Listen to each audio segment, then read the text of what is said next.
பண்ணிட்ட நீ என்னை சொல்றா நீங்க சட்டத்தை மதிக்கலையான்னு.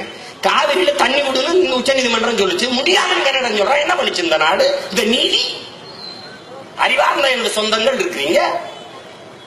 காவிரி நதிநீரா உச்ச நீதிமன்றம் போ, முல்லை பெரியாற்று நதிநீர் உரிமையா உச்ச நீதிமன்றம் போ, ஜல்லிக்கட்டு தடையா உச்ச நீதிமன்றம் போ, மீத்தேன் எரிவாயு தடையா உச்ச நீதிமன்றம் போ, கெயில் எரிவாயுவா அதை எங்க வதிக்கிறது உச்ச நீதிமன்றம் போ, பாலாற்றின் குறிக்க அணையா அதை தடுக்க உச்ச நீதிமன்றம் போ.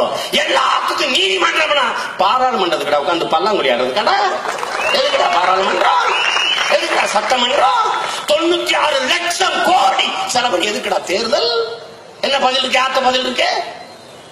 எதுக்கு பாராளுமன்றம்? இந்த நாட்டை ஆள்வது பிரதமரா அல்லது நீதிபதி? எல்லாமே நீதிபதி. ஜல்லிக்கட்டு நடத்தாம ஏன்? அது பெரிய மனித வதை, அது மாடு வதை.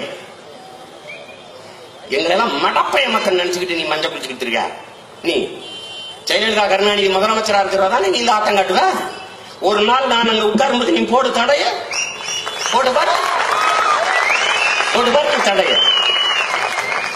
தடை வெளியில வந்து அது இந்தியாவுக்கு, நமக்கு இல்ல. தடைய பாரு. என்ன செஞ்சிட்ட நீ? முல்லை பெரியாற்றுல 142 அணை உறுதியா இருக்கு. 142 அடி நீரை உயர்த்தி தமிழர்களுக்கு தண்ணியை கொடு தீர்ப்பு உச்ச நீதிமன்றம். முடியாத மடையாது. என்ன பண்ண நீ? என்ன பண்ணிட்ட? ஜல்லிக்கட்டு தடை ஜெயலலிதா நடத்தாது. தடை மீறியா? அதோட உச்சி குடிமை அங்க இருக்குது, வழக்கு அங்க இருக்குது. கருணாநிதி பேச முடியாது, மகளோட வழக்கு அங்க இருக்குது. அங்க அம்மாவுக்கு வழக்கு, இங்க பிள்ளைக்கு வழக்கு. எனக்கு போச்சு சர்ச்சு போட்டு போயிடும். மயிரே போச்சு சர்ச்சு போட்டு போயிருவீங்க. நீ போடுவாங்க, நீ போட்டா உரியடிக்க கூடாதுன்னு ராஜ் தாக்கரே நடத்திட்டா.